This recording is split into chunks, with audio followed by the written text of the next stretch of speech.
welcome to the final lecture in the first IHF Children's Handball Symposium.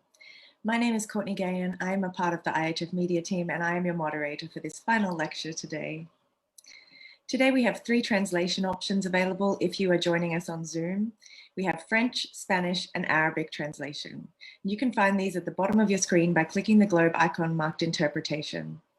If you're watching this on Facebook right now, please check the comments where one of our team is going to share the link to this Zoom, so you can join us here if you have an account and would like to use the translation options. This first IHF Children's Handball Symposium is part of the Virtual Academy launched by the IHF last year to enable global online learning. All of this is part of the IHF Education Centre, available at ihfeducation.ihf.info. This first IHF Children's Handball Symposium has seen now a total of 8 lectures presented by top children's handball experts from around the world. And today we are lucky enough to have 4 of them with us, all of whom you have already seen during the symposium. Dr. Ilona Hapkova, Mr. Craig Rote, Dr. Nabil Taha Alshehab, and Dr. Gerard Lasierra. So we are having a bit of a different lecture today called Next Steps in Handball After the Pandemic, which features a bit of a panel discussion and some other elements. Please feel free to ask questions during this lecture and we will address as many of those as we can. And please also note this is being recorded, so you will be able to access it later for on-demand viewing. So welcome everybody, hello. Thank you, Courtney. Good morning. Courtney. Just checking to make sure my screen is up since I'm feeding everyone. Yeah, it's perfect for me. Okay. Good morning, good afternoon, good evening, good night, whichever it's appropriate for your time zone. Right now, we miss teaching and coaching handball. We know that our students and players really miss playing the handball too with their friends. The world wants for our return to play, and there is still so many uncertainties. While some countries have slowly emerged from the pandemic, others lag behind, waiting for conditions to improve. All of us, the whole world are waiting the day that this pandemic will be over and we can focus on our work, getting more children to play our lovely handball. With that wonderful day in mind, we will turn our focus now to the future of the sport and we shape the next decade may take. The agenda for today is simple. It's basically 4 parts with the conclusion. We're going to begin with talking about the future of developing the sport after the pandemic. Then we'll talk about physical literacy, talent identification, and then a short discussion about organized versus or unorganized sports for children. And then we'll finish with the conclusion and really appreciate your time today. Bad days make good days feels better. Handball sport in general, it is an activity which fulfill your needs, make you a better person, healthier person, and through happiness and sharing the experience, we can look for good days to come.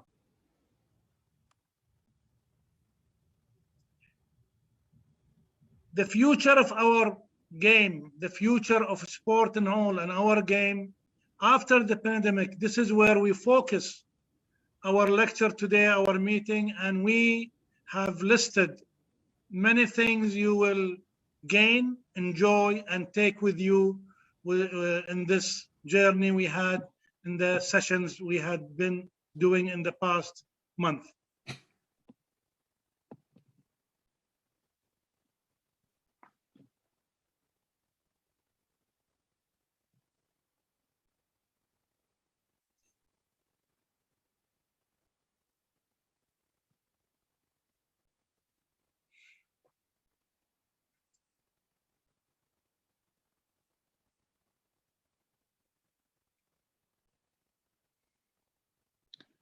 The sport of handball is always evolving, focusing on the safety of the player and making the game more spectacular and enjoyable. Recent rule changes rely on the development of a broader technical repertoire, improved problem solving, and small group collaborations. Creating a faster, more dynamic game requires improvements to the methods we use to develop the sport. Children, handball must reflect these changes while still honoring the history of our beautiful game.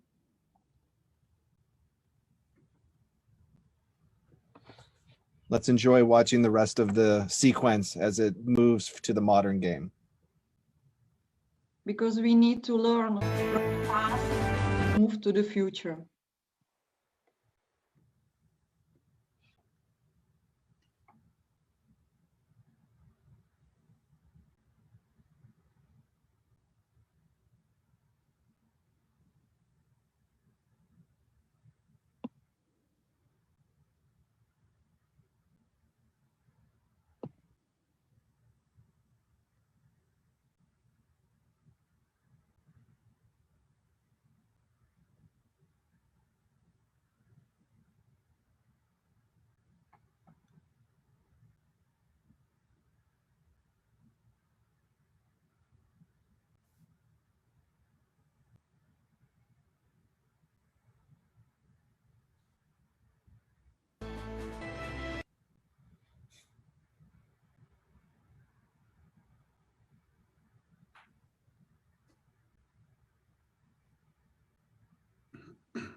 The game over decades become more quickly and quickly. You can see more dynamic sports in any area. And you can also see the changes over time of the speed of the game also.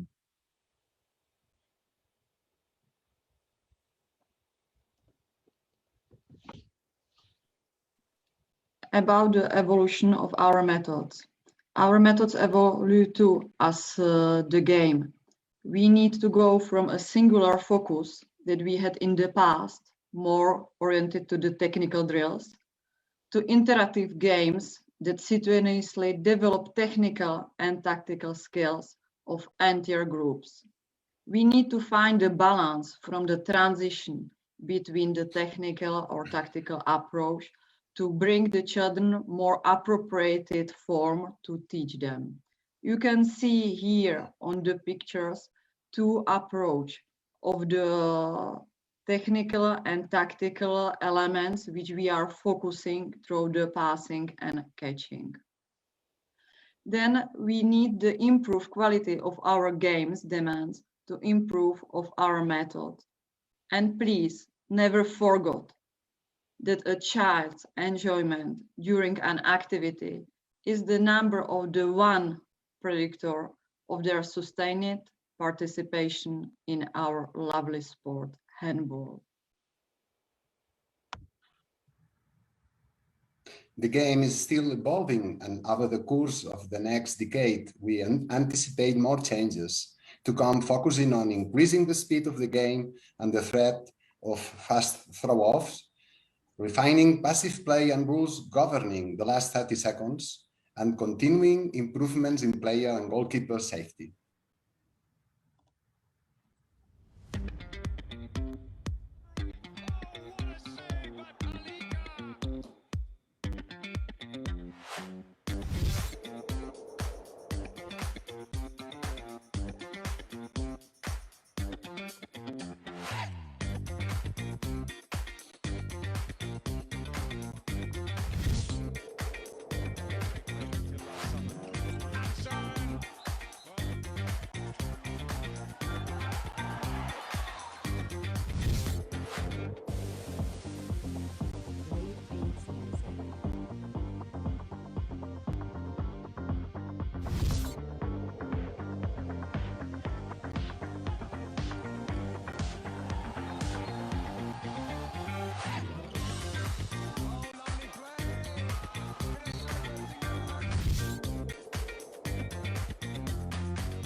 The undefended net has always been the first and primary domain of children's handball. And with the recent rule changes, it has suddenly become a very important factor in the outcomes of the sport's most important games at the Olympics, at the Olympic qualifiers, and the World Championships. We're not here to argue for or against the rule change, but instead to illustrate our relevance in preparing the sport and its players for this dynamic future. Enjoy a few more sequences of the speed of the game before we move on to discuss refining passive play in the last 30 seconds.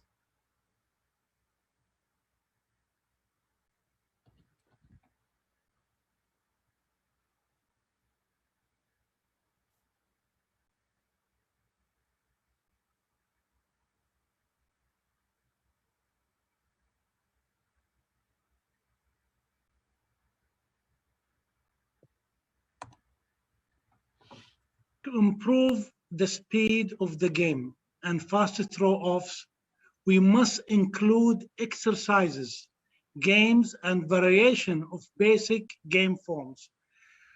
We teach, they learn, and they will apply. To improve goalkeeper retrieval to the ball, long passes to the center court, to improve the quick exchanging of players. Also, to improve the fastest throw-off, including improvement to the rules like jump passes and unregulated release of counter-attack. Ladies and gentlemen, to improve recognition and the quality of shooting and partially defending and undefended goals, and also to improve goalkeepers' skill in their defense of wide range of impressive shots. Dear participants, please look at this amazing video from the qualification for the Olympic Games, Portugal against France. Here we go then. The Portuguese push all the way up, trying to steal the ball.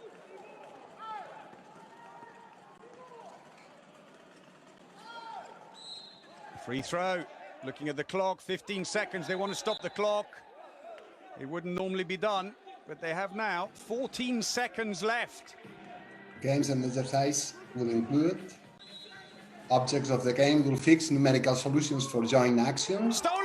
Oh, the chance is here! Objects of the game will prescribe time pressure, and objects of the game will fix numerical solutions under prescribed time pressure. This game can include variations of current games and exercises, as well as new concepts for games and exercises. The ball stolen, and the goal, Barui Silva sends Portugal to the Olympics for the first time in their history.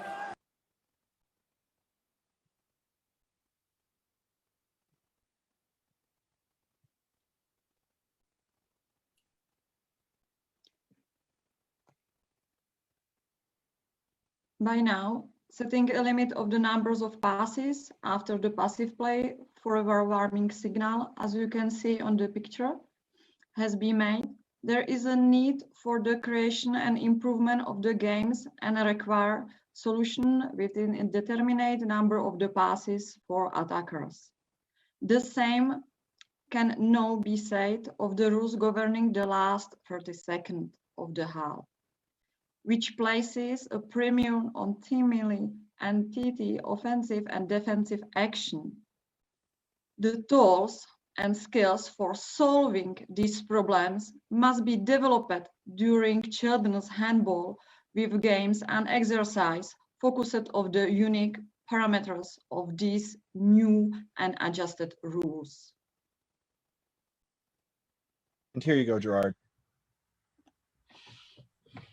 Learning to read the game context while solving the central game problems.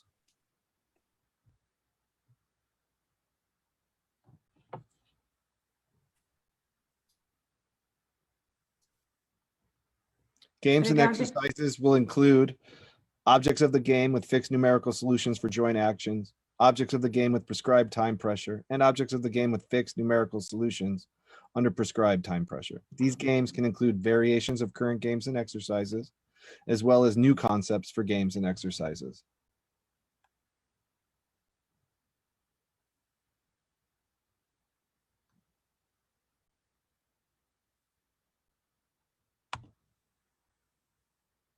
To build the sport of the future, we must make sure kids are properly hydrated, protected from the sun if practicing outdoors, sufficiently rested, and not overtrained. We need to make sure that they have suitable equipment to play safely and train effectively. And we also must develop the coordination and agility, as well as the speed and suppleness to go along with the technical and tactical skills required of this faster, more dynamic gameplay.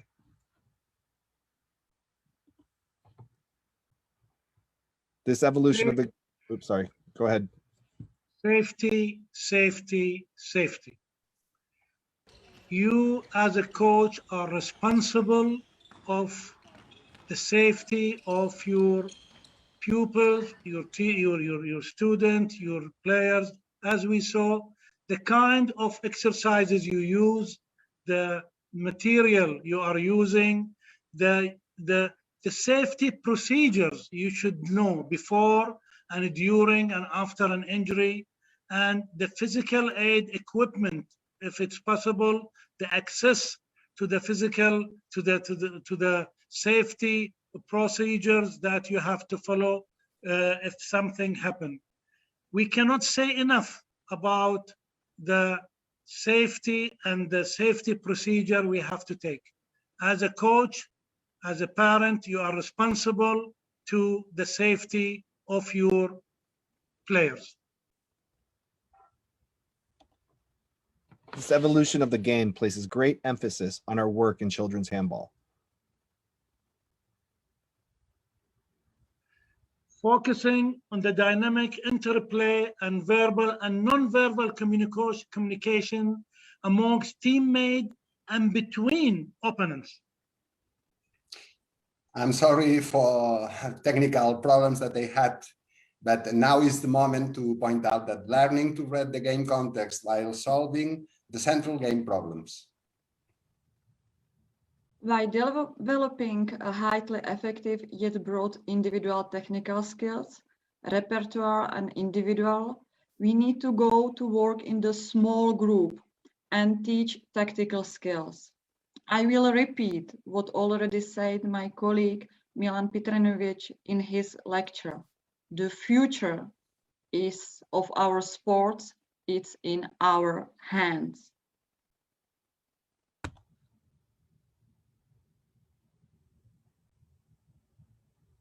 During the first webinars on the 4th May, we were asking you about which topic you prefer. We propose you 3 topics and you select one of these topics.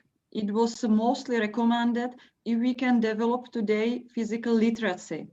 That please, if you have some complementary question regarding this topic, don't hesitate to write it in the chat now. Nabil, I have a question for you. What is important for our participants to know about physical literacy? Okay, there is a proverb says that if you fail to plan, you plan to fail. The LTAD is the long-term athlete development. It's a process of 7 stages where we take the lifelong player or the athlete or the person through several areas where we can provide the foundation for lifelong physical activity and high performance. And it's a program characterized by developmentally appropriate training. You find the appropriate training for the appropriate age. It is a periodization principle that suits the developmental athlete period, which you provide the proper periodization. It is the basic of the work of development for sports. Nabil, can you explain the long-term athletes development as a paradigm shift? Yes, it is, Gerard, it is the overall concept of the sport, from the active start to sport for life, from the beginning stage to the retirement stage, or to take the sport as a life method or a life principle for you. It is a training, competition, and recovery program. It is used by the biological markers where you identify the sensitive period where different physical abilities, technical ability are suitable for the age of the player.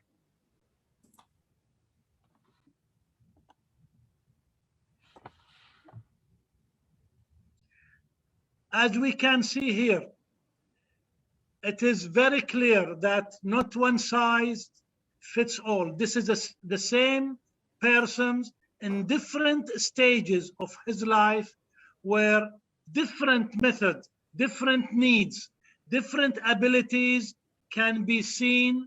And as a coach, you have to recognize the period of the player. Where is he? Is he in the active start? Is he in the fundamental stage? Is he in the learn to train, or train to train, or train to compete? This is so important, so crucial in the development and building up of the player. For all sports are important general abilities, and our main focus needs to be about developing fundamental skills. What is your opinion, Nabel? Fundamental of movement skills is the basic requirement that should be developed in the earliest stage. It is recognized by the ABCs. It is A for agility, B for balance, C for coordination, S for speed. Healthy lifestyle, it's really important. That can you told us some main schematic or main focus on which need to concentrate it, please? Yes, it is rule of the thumb in scientific research that the age between 7 to 11 for girls, 8 to 12 for boys, it is the sky limit for the technical improvement of the player. This is where we have an opening for windows of trainabilities for different motor qualities. If it is neglected, the development will be slower and it will be minimized. These opportunities are shown by markers where we will show in the next slide. We are measuring the peak height velocity, As you can see here, the fundamental movement skills and the fundamental sport skills, these combined together, this develop the physical literacy. It is before the age of 11 for female and the age of 12 for males, before the onset of the growth spurt. Which factor can influencing long-term development athletes? Because in past we have also some question if can be influenced by floor if we are playing on the ground, or which kind of the factors are important in LTAD? It is a great question, Dr. Ilona. It's a great question. With the key factors influencing the long-term athlete development based on research and scientific finding, we have the 10-year rules or the 10,000 hours. We have to understand the fundamental stage, and you can see in the number 2, the fundamental, the first 3 letters, the FUN is fun. Train, educate, learn through fun. Specialization, we have the early specialized sport and the late specialized sport. We have to acknowledge the developmental age and the chronicle age is 2 different aspects, and we can see it that 2 players or 4 players in the same age with different abilities and different heights. We have the windows of trainabilities, then we have the periodization principles, and we have to have a system alignment and integration. What we mean of this, the system of competition, the system of the rules of the game. That's why we are happy, we are honored to present handball at a school. This is the suitable ingredients for development, the future handball player in these stages. Then we have to have the system, the proper system of competition. Not too much games, not lose games, not too much training. It is the intensity and the volume of training and the continuous improvement. Einstein says, when you stop learning, you start dying. This is where we have to continue learning through these courses and through our work and our findings. Yeah, this is where we have the 10 S's. It is the 5 S's for the stamina, which is endurance, the strength, the speed, have 2 windows of trainability, the skills and the suppleness means the flexibility. They add the 5 S's, which is the structure of the planning, the psychology, the substances means the supplement we are having, the schooling system, and the social culture. This is the overall picture of developing a player, nurturing a champion, having a top elite athlete is not easy. It's a process, but we like to concentrate on the mass. Then it's like a pyramid. We have the top and the end.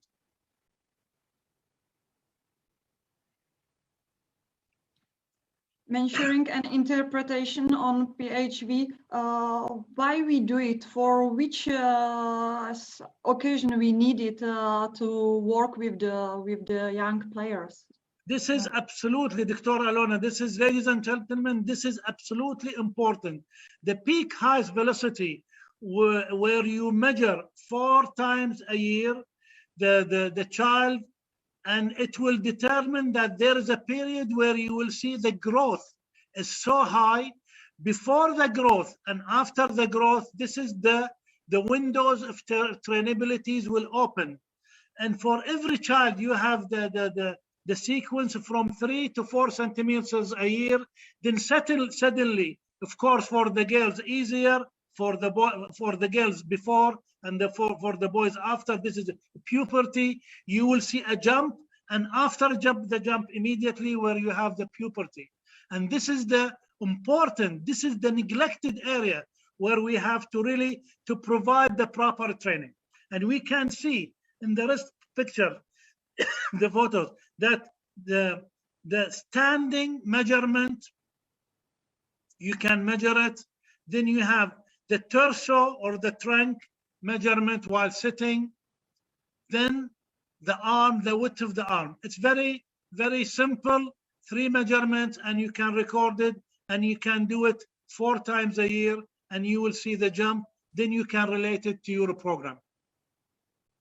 This is fantastic topic about physical literacy. I can imagine that we can discuss about it hours and hours, but we have a limited time. I would like to kindly ask you, Nabil, if you can summarize this topic and outcome some main points what the participants will keep in the mind, please. I want the participant, the dear participant, to think of this. If you want to teach Latin to Johnny, little boy, of course you have to know Latin, but it is so important to know Johnny. We have to know the player. We have to know the development, the growth and development, in order to optimize the training and the quality of the training and the kind of the training which we are introducing to the player. This is the conclusion. No Johnny and no Latin, you can have the development. Thank you. Well, as we said before, participants chose the topics of talent identification too. And if you're attending this right now, you can send some complimentary questions if you like. But I'm going to ask Gerard a question, and I'm wondering if you can explain what is a sport talent and what is talent detection. Thanks, Greg. Well, there is a false impression in coaches, which is to think that the most mature and well-trained players are the best suited to practice our sport. We will try to explain that the players who stand out the most in the present do not have to be the most talented. And in fact, the identification of talents is based on predicting who will stand out in the future. What is a sport talent? What is talent? First of all, it's not a fixed capacity. That means that players' capabilities can develop over time. Talent detection is the discovery of potential performers who are not currently involved in our sport, but are able to be fantastic players in the future. There is not unity of criterion among experts, but it seems to be linked not only to be a single indicator, but also to a multi-dimensional nature. And we are searching for players who have genetical potential for the practice above the average, even though they haven't practiced handball yet. I think that it's really important to know different approach for the talent identification, because we have the chance today that we have here lecturers from different continents. That I would like continue with you, Gerard, because from Europe it can be different approach. Can you explain on what coaches should focus? What do you mean about it? Okay, thanks, Ilona. Talent identification is a matter of recognizing participants with the potential at an earlier age to become elite performers in the future. As example, I will try to explain how do we manage to identify a handball talent and in our proposal, which is in Spain. It's a model based on the Spanish Federation, which has been applied for the last 20 years. Okay, thank you. Now I will ask because in Asia, especially in Bahrain, it can be a little bit different, the process of the talent identification. What you like to output, Nabil, about this important topic? Do you have some program for it? It is so important, like linking it to the physical literacy, the importance of the early detection of new talents. And in our small country, where we are so good in handball, that we have like a cooperation between the public school and the clubs and the federation. It's a link where you go to the classes. The PE teachers are a good catalyst with the coaches in different clubs where they have a certain exercises, or I should say tests, where they test the player's ability and the best based in the benchmark of the other countries that is developed. We have seven tests that has been done in the all public school, the primary school, and the finding of those 7 tests will determine to a certain level in which sport they can be or they have the interest on. So this is what we are doing in Bahrain. Thank you. Greg, in 2019, you participated with your junior team in the World Championships, but it is not only the championships, it is journey to come to the World Championships. What is the aspect to your approach which you use in USA? Well, what's interesting in USA, we have since we're at the earliest stages of developing a long-term athlete development program, which we put together over the last 2 years, but still haven't released. We still are in these early stages of cobbling together players and trying to use rudimentary knowledge on athlete talent transfer from other sports at different age groups. But I've been struck by each level that I move up, from national to continental to now having coached at the World Championships, because if anything, after you tag the games and you analyze the games and you see the skills you're contending with, it helps you better understand when you return home what you need to look for and what you need to develop with players. I loved playing. We lost horribly to Slovenia, but the creativity of the players and the consistency of the players was amazing to me. And I truly believe that's not just about repetition, but there is a talent aspect to that. When we played Spain, they only had 3 turnovers in an entire game.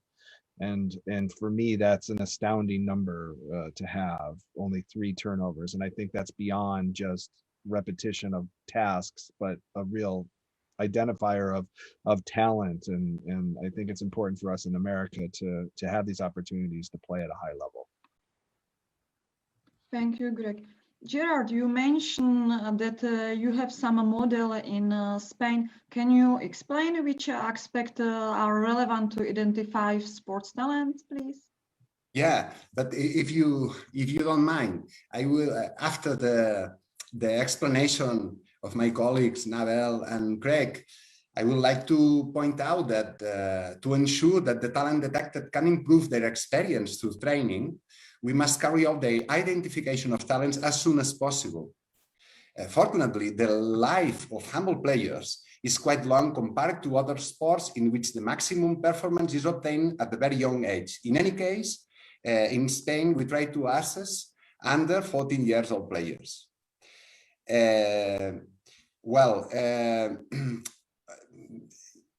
You can take into account the test, what are we going to explain, or change the criteria, but it is important that the same tests are maintained over a long period of time. This will allow us to see the evolution of the players in each of the areas. At not least, it will allow us to compare the results with those obtained by other groups of players in any other city or country. Okay, then we can move on. Yeah, thank you. Well, we differentiate 4 areas, and the key point is to focus on those capabilities that, being fundamental for performance, are difficult to improve with training. The first is biological area. The collaboration of an expert is essential. Therefore, medical control is needed. We focus on health control, biological potential of the subject, and detection of anomalies as growth problems, decompensation problems, back alignment problems, and so on, or chronic diseases by applying a medical check. Anthropometric data such as height, weight, diachromial diameter, hand size, body composition, and there's a main factor in handball, which is the laterality domain, left-handed or right-handed players. Due to that, there are less left-handed players than right-handed players. So it's a key point, okay? The biological age and the state of maturation, there's differences in the timing of maturity, and having shown to impact athlete selection. Think about 2 problems. What happens when children of different ages compete on the same team? Who gets hurt? And what happens, or what about earlier maturity and late maturity players sharing team? So this is the point. There's a second area, which is the physical area. Well, those capabilities with greater genetic dependence, it is about ruling out capacities that have a high margin for improvement thanks to training, such as endurance. As examples, explosive strength, we apply horizontal jump and vertical jump tests. Speed and agility assessment containing short runs and changes of direction. The psychological area, it is important to have the help of an expert in psychology, because they are going to use some of the validated tests based on rubrics or inquiries, which are commonly used over the world to evaluate the emotional control. Is the player capable of self-control while playing? The attentional focus. Do have the player resources to focus on the specific task? The intrinsic feedback, which means the physical feel of the movement as being performed, or the extrinsic feedback, which is, it measures the capability for change based on information provided by external sources. The motivation and the leadership. What is the profile of a leader? These kind of things are important for us. And then we move to the qualities for play handball. Okay.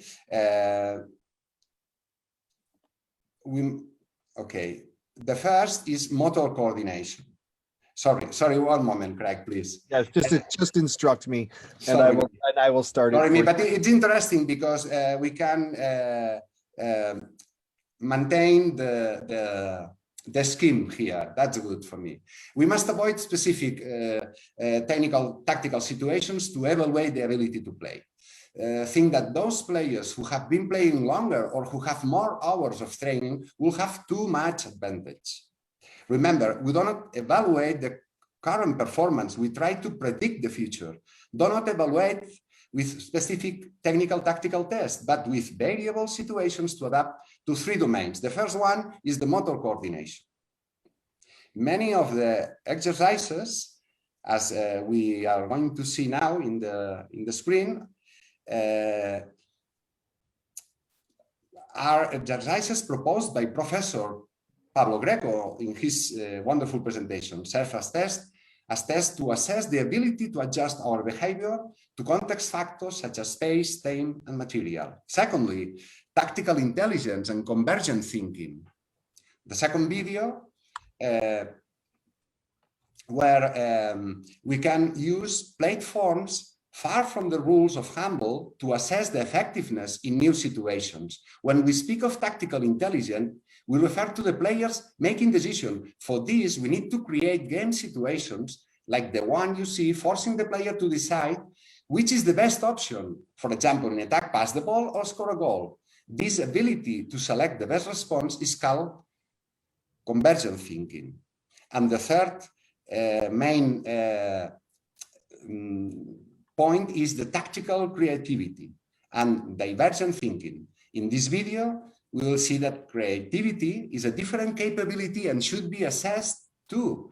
In this case, we use a platform in which players can only take one action: in attack, passing, and in defense, intercepting a ball. Creativity is based on being successful by creating different unexpected variants for the same game action. This capability is also called divergent thinking. Thank you, Gerard. Nabil, I have one question from participants to you, because you mentioned that you have 7 different tests for the talent identification. If you can mention a little bit which kind of the test you are using it to explain to participants this test, please. Yeah, we have like the 30-meter sprint. We have the standing long jump, and we have the standing vertical jump. We have the agility test. Then we have a throwing of basketball from sitting down. Then we have like the dribbling between cones. Then shooting at the empty goal. These are the 7 handball tests we are using. Thank you. I can join that we have in the Czech Republic also test battery, which we are using for the monitoring the performance of the players. We are using for the speed test the agility test. Then for the coordination and involving manipulation of the ball, we are using dribbling test on the 8 track between the cones to 5 to 3 meters. Then we have the long jump. We are monitoring also the velocity and speed of the shoot from the 7-meter 7-meter line to see the velocity of the speed. And as the last one, we have the endurance test, beep test. It is the endurance test. Greg, we receive also one question of the participants because they are asking if there are only the somatic factors that we need to take only if the players stall for the selection or during the talent identification, or if there are some other factors like factors which are not skills. I'm asking you, Greg, because I know that maybe Gerard will speak about this a little bit later also. I know. Of course, you look at the traditional anthropometric qualities of a player, but the initial impression, and especially when you work with children, is not what the end result often is. And so, especially with children, since we're talking about children, especially in that 8 to 11, that pre-puberty phase. It's really hard to know. My son was the shortest kid in class and probably graduated one of the tallest in high school, but for years he was way behind. And so it's really hard to understand where people are going to be. So you have to look beneath the surface, so to speak, to see what intangible aspects or athlete qualities does a player have. And in the United States, I don't often have the benefit of seeing players at a young age play handball. I often see them and I have to transfer the knowledge of a sport that's similar to handball, maybe in basketball, and I have to break the habits, but I'm looking for cutting moves. I'm looking, that can translate for goal moves, and what, or their size and strength, can they, and so you look for these qualities, but you also look for a court sense. You look for their ability to, like, we're going to do a national tryout this weekend and we're going to present them with new drills they've never seen before to see how they respond, how quickly they take in the information, and then translate that into action on the court, and that tells us a lot too about a player. Before that, we will move to another session. I have one more question from the participants. They are asking, as we are performing the test, the physical test or different test battery, how we ranking the players, how we ranking the obtains the data. Gerard, can you explain us this? We have short part also in our book, but they are asking how to classify it. Well, I'm going to explain it in the next slide. Let's go. Let's go. If you don't mind, yeah. I'm going to explain. I really enjoyed your information because, it's really interesting. The most important thing is to maintain this kind of test that you are in your own countries are applying, because the data will be registered, recorded, and then you can compare different groups, and this is so interesting. There's no matter the kind of test you try to apply. The important thing is to maintain this kind of test, to compare the evolution of the player and to compare one group of players with another group of players. This is the most interesting thing. Sorry. How we interpret the data obtained for talent selection. Here you are. We recommend to use a capacity map that allows us to graphically assess the player's profile in different quadrants. In each of the capacities, each of the lines that you see in the figure, of each one of the areas, we write down the score obtained by the player. 0 points will be in the center of the circle and 10 points in the farthest part of it. In the next slide, we focus on the map's interpretation, no matter the questions. And here you have what finally we decide. We point from 0 to 10 each one of the tests that we made. And after that, we must tend to accept balanced profiles in all areas and discard those that are slightly unbalanced or that stand out above the average in only one of the areas. Therefore, if we had to select one of the profiles, that you see in the figure. We thought that we will choose the middle one. The middle one, since it has height values extended in all areas, and the profile is also balanced among all of them. I don't know if you agree with me. Gerard, I agree with you, and I have one question for you. What do you think? What do you mean if one player is really talented, but not so big, that it's not so tall, that it's really average, smaller one? What is your opinion about this player?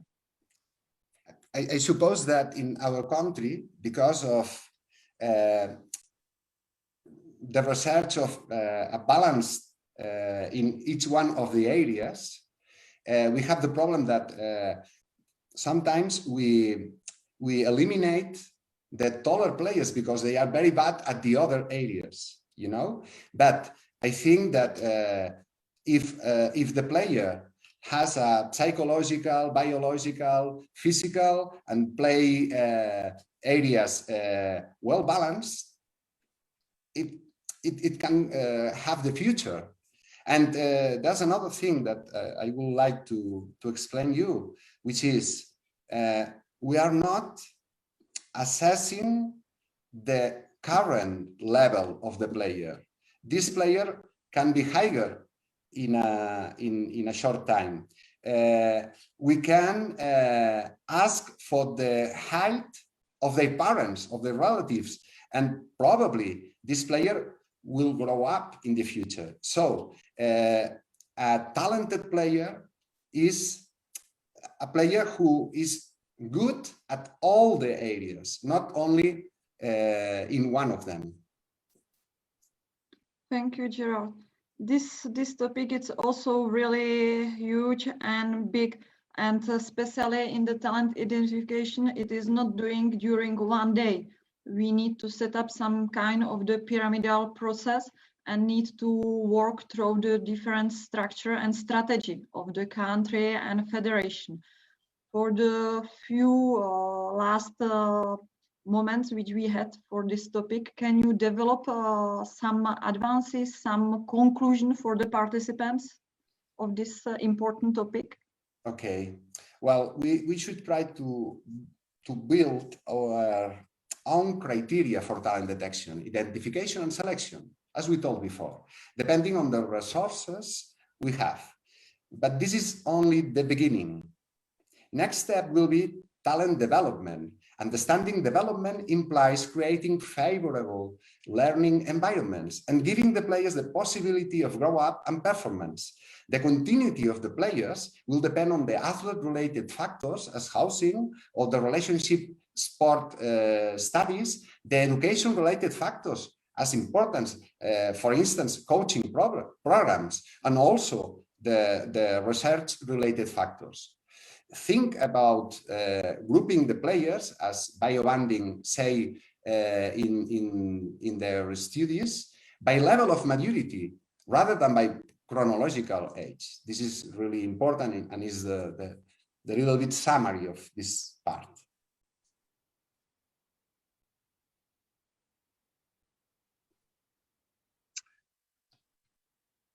Organized and unorganized sport are critical points in a young person's lifelong journey towards an active and healthy lifestyle, as we have discussed a few minutes ago during the physical literacy and the talent identification.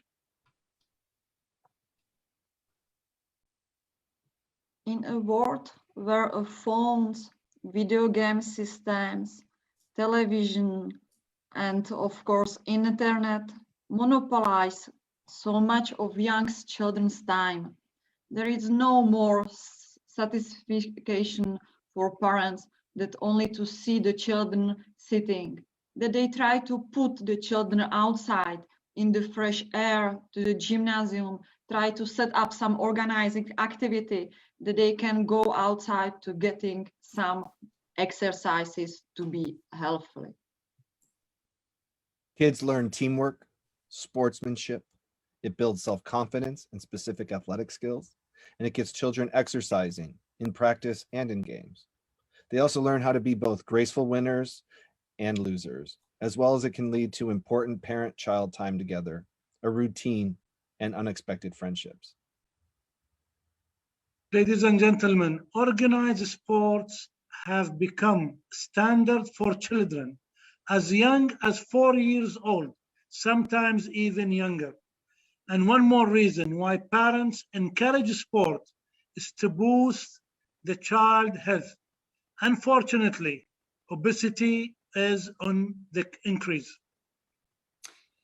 And unfortunately, organized youth sport present only a small part of physical activities that children need for healthy lifestyle.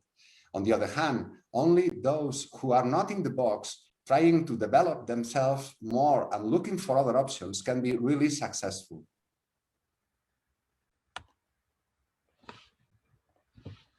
Sports, like play, used to belong entirely to kids. Just a few generations ago, there weren't many organized sports programs, especially for kids younger than teens. Kids loved sports with just as much fervor as they do today, but to engage in them, they simply went outside, found a few other kids, and played. Children are normally full of energy. They plan energetically for the sheer joy of movement, and that is a key factor that we need to address. A group of IHF dedicated experts wondered how children around the world could help them develop through simple exercises and games with their loved ones. We are aware that when children gain autonomy in the sense of the desire to improve, look for other opportunities to development, they will be oriented and also develop it much more better and took the habits for their life. We promised a surprise for the children, and here is. It's called IHF Youngsters Training Diary. What is the training diary? The training diary is composed of several pages. For example, basic information about the International Handball Federation, a page for personal information about the child. It has some basic theoretical information and some advice for the youngsters. There's individual exercises and game activities for the whole family. It even has motivation from handball stars, a part where children can note their own reflections, or a place where they can try to get signatures of their favorite handball players. And the whole team who prepared this material for you, which includes the IHF, authors, handball stars, IHF video team, and the IHF staff behind the scene. We wish you well in your activities in progress, alone or together with your friends. Please look at the video where we will show you a general overview of training diary for children.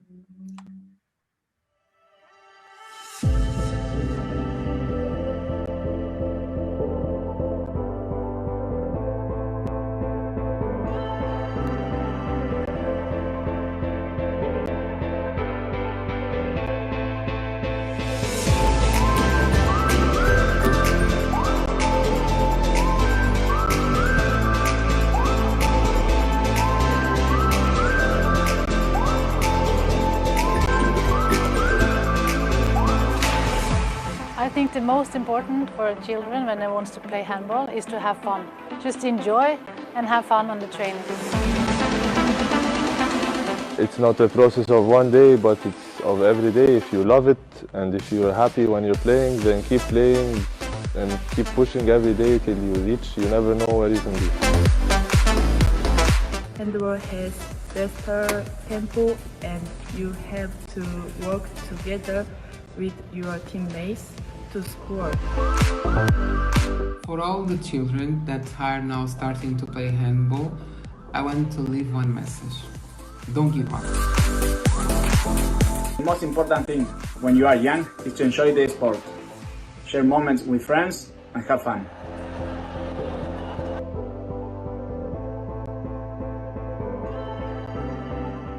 Crianças, eu convido vocês a praticarem o handball.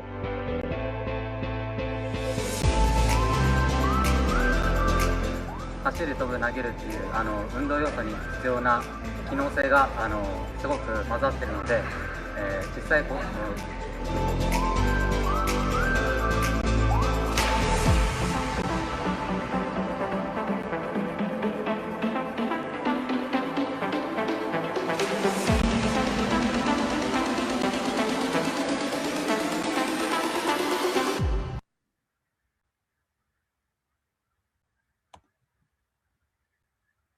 Now we will show you how, or illustrate how to use the training diary.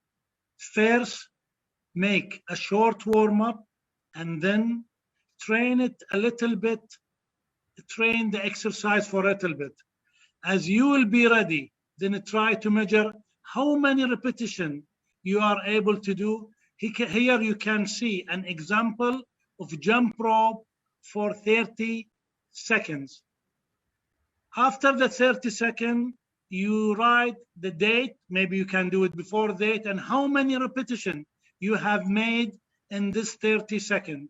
You continue, of course, you can continue train the other exercises training, and after few days, you can try to perform it again, and you can see the progress of your development. We prepare this IHF training diary for the youngsters in several forms. It will be available in the interactive form that you can see whole videos of the exercise, that you only click on the camera icons and pop up the slide with the exercise. This will be linked in the IHF Education Center really soon. In the web page of the ihf.info, you can find the PDF of the training diary, which you can download and print it out and use it in your daily work and improve your skills. That don't hesitate going to the IHF website, where will be really soon available for you this different format of the IHF training diary. Now we move to the conclusion. I saw that it's really important. Also today we receive a lot of questions. When, how we will receive the certificates. We set up clear rules at the beginning of the symposium that participants who will attend all 8 live webinars via Zoom, via the inscription into Zoom, can receive these certificates with your names. We had a large number of the participants, and we are so grateful for it, because we know that you need to know a little bit more and prepare your training as will be possible. But as it's this large number of the participants, we will try to prepare the certificates as soon as possible. And in due times, we will send these certificates to your email address. Please note once more time, only participants who attend 8 webinars via Zoom can receive these participants. But in case, if in August you will not receive the certificates, please write to the IHF office your name and initials about this stuff, and we will go through it and send you it. Craig, can you make a short conclusion of the first part today, because it was so important how from rules we can move to the future of the improvement of the skills and work with the children, please? Yeah, it's the one important factor is the creation of dynamic play for the future of the sport, and the future for us as teachers and coaches is to create an environment in which kids and adolescents can thrive in that dynamic, interactive, as my colleague lectured on, with those activities. I think it's very important, and I'm excited that we can be the bridge to the future. Nabil, I would like to kindly ask you also about the few words to conclusion for the physical literacy. Dr. Ilona, we don't have to reinvent the wheel for the physical literacy. The human being in all over the world are the same. Research is there, scientific proof is there. We just need to link it to our program. Windows of trainabilities, the system of competition, the early detections, all of it, the overall welfare of the human being through sport and taking into account. Thank you. Gerard, what about the talent identification? What is the key aspect what the PE teachers and coaches have to have in their mind? Well, Ilona, to sum up, talented players should be detected by assessing their genetic potential. Talent identification means predicting the future performance of players. And talent selection is not a matter of a single capacity, but a multidimensional analysis. And the most important thing, we must resolve the question about talent development. We must ensure that our players grow in a perfect environment to develop their capacities. Thank you. And from all of us, we feel it's very important to acknowledge and thank our ambassadors for their work and contribution to this program, this webinar series, because without them, without heroes, children have nothing to strive to be or enjoy. And I think it's really important for us to acknowledge that they put in a lot of time and effort to help us and support us and to help children around the world become active and engaged participants in their lives. And we are very thankful for everything that they did, and we look forward to working with them in the future. Handball is a team sport, and also the development of handball for children takes teamwork. And I would like to thank all the people around the world who try to progress in this field. First, I would like to express our gratitude to the direction of the International Handball Federation, especially to the IHF President, Dr. Hassan Mustafa, for his support, Managing Director, Madame Amal Khalifa, for her vision and hard daily work. We appreciated the close and fruitful cooperation with the CCM chairman, Dietrich Spate, and for the continuity of our work, it is important that we will link together our topic to develop the children to playing handball also in the future. For the leadership, open-minded and long experiences in the education domain, which is shared with us, we would like to thank you, Dr. František Táborský. I would like to express a few words to the handball at school lecturers here in the picture, which was made last year in Hungary during our meeting, for their motivation and energy which they put in the daily work with the children and in their work through the mission. Especially thank you for the lecturers of the symposium and staff behind the scene, like whole staff in the IHF office, head office in Basel, IHF video team around the world and presented here with us in front of the scene with beautiful Courtney, with her professional analysis of the situation and question and approach. Whole translators, because without them, the message is not passed through. And most important is that the message is passed to you. And of course, you who are in the work with the children, then thank you so much for the attention.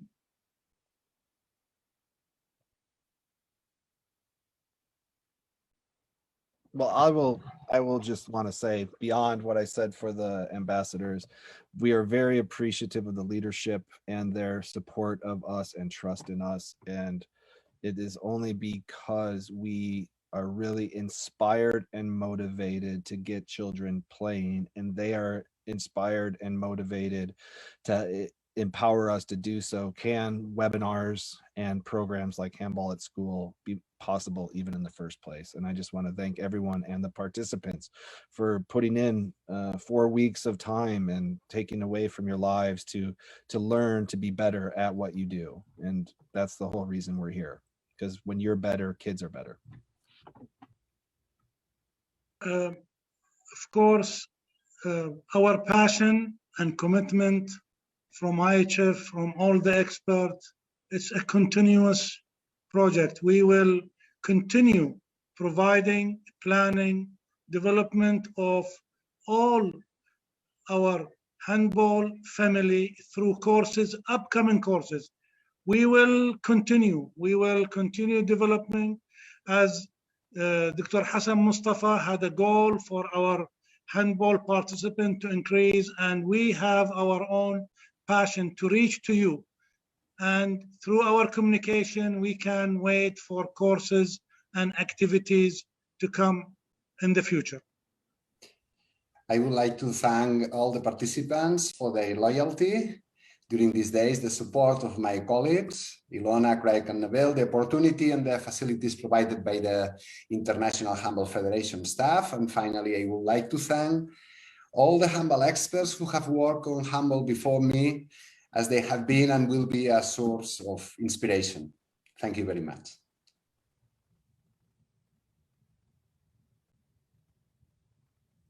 Maybe now will be time if we will have some more questions through the chat or questions. Courtney, did you have someone?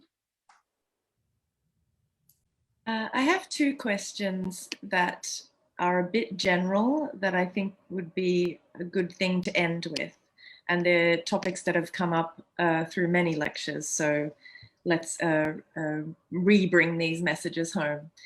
People are asking about the time for young children and juniors, training time and match time for a week, for a month, for a year.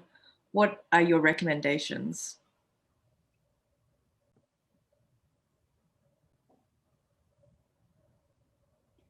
Okay, that I will start.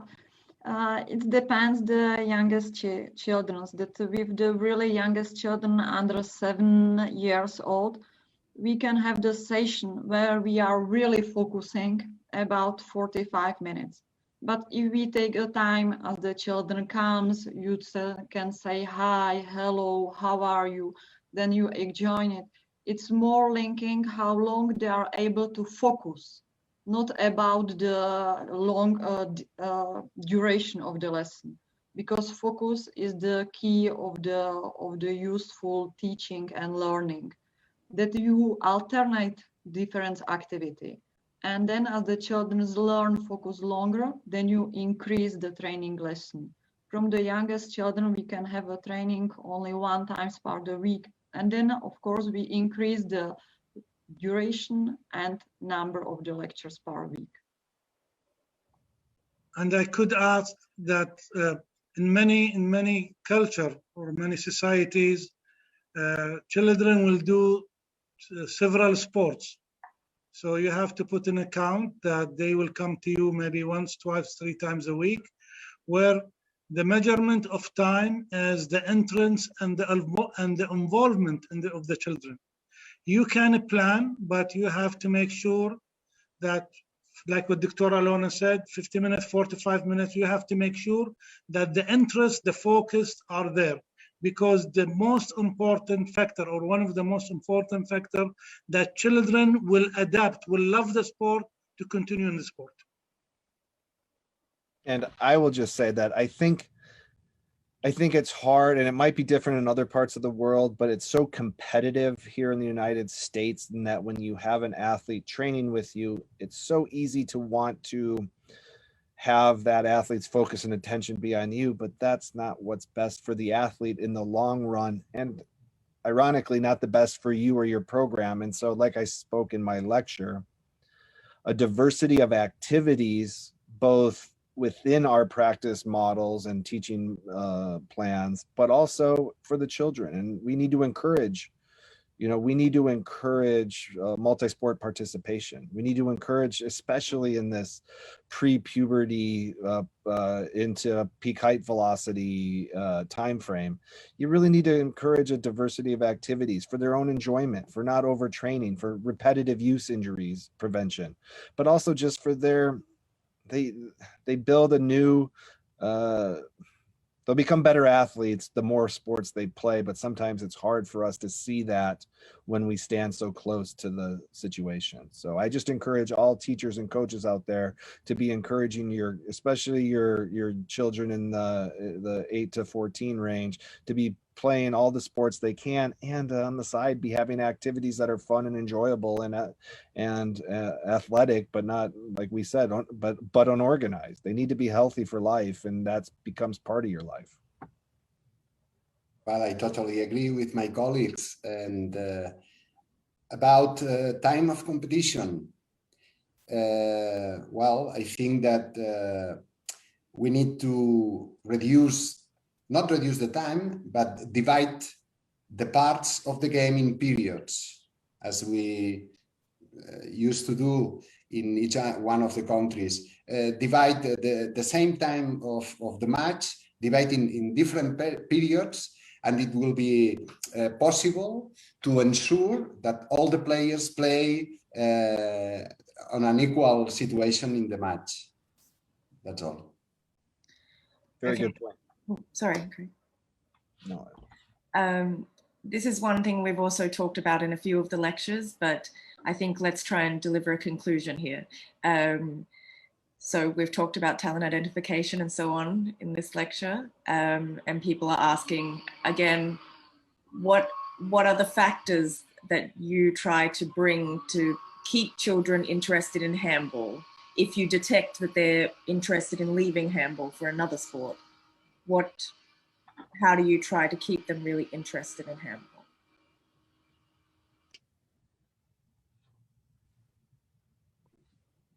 Sometimes, and I guess I'll start that, and I have painful periods of coaching and the youth national team because I often lose my best players for a period of about 18 months as they compete for college scholarships from about the end of their sophomore years of high school, so about 16 to about 17 and a half. I often am competing with other sports or lose them completely. I often get them back, but I think it's to keep them focused and entertained and have a fun atmosphere is something that I've often turned to in that situation to provide stimulus for them to come back, to at least come once a week. I often make my schedules more flexible for these athletes that I know are playing lacrosse and football and soccer 3-4 days a week, and and they're not going to come for 3 practices for me, but if they make it to 1,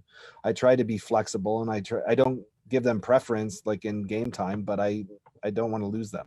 I put a lot of work into developing them, and then I'm not Gerard, and I'm with 500 left wings waiting in the balance to make the national team. And so I feel it's more, I've invested a lot of time, and it's important for me to create alternative solutions to that problem, because you're going to have sensitive periods where athletes leave or they just get frustrated and are tired of it. So I should say that based on research, the reasons why children move from sport, either it's too boring, the exercise you are doing is too boring, the commitment from the program is too high, other interests aside from the sport, and they lose the contact with the group they are with. So as a coach, maintain the interest of the player. Make sure that you make the player, he is a young athlete, a promising athlete, but he have other side of his life he have to live through also. Make sure that the group dynamic and team synergy is there as a coach, and please be careful with over emphasizing in the sport in the expense of their social life? Well, in my case, unfortunately, handball is not one of the most games that our children plays. We have really problems about it. And I suppose that it depends on each one of the countries. In our case, I can well affirm that those players who comes to play handball, they don't renounce, they don't leave the handball, because we are, I think that in each one of the countries, we are really good methodologically, and I think that we must put this in front of us.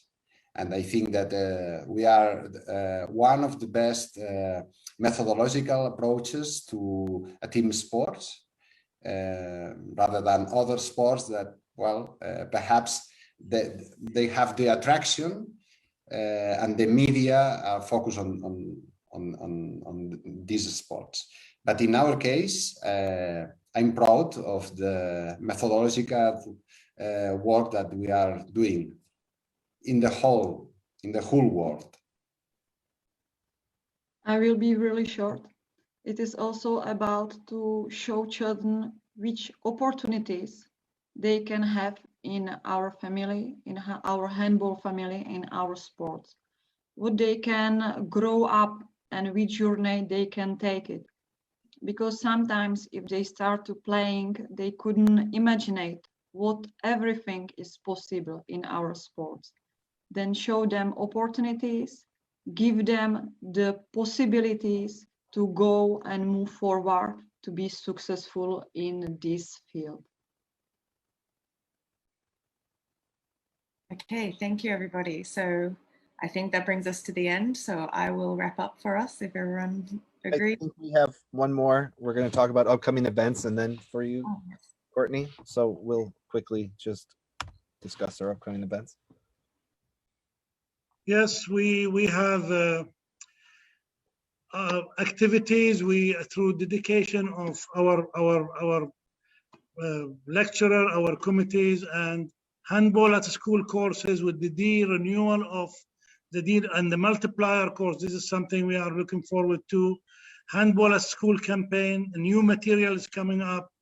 IHF Handball Week, like with the success we have been encountered, will encourage us to do more. And the online event will be continuing. Just guys, be with us, and handball will continue. And we are doing, I hope through you, the great job we are doing is with you and for you. I would like just to say that we wish again to traveling around the whole world to see you on the field in your country, and we would like to balance by distance education and with you in your home time, with your children, that we can teach you in your place with your facilities and possibilities and materials which you have. That we will continue to working with the online session, but at the same time we are preparing the materials which will be set up for you in the place. In due time, really soon, will be IHF Handball Week, which is usually celebrating handball around the world. And we wish that one day during this Handball Week will be completely focused to the children, because children are so important for the future of the community, for the future of the whole planet, that we need to keep them and educate them correctly.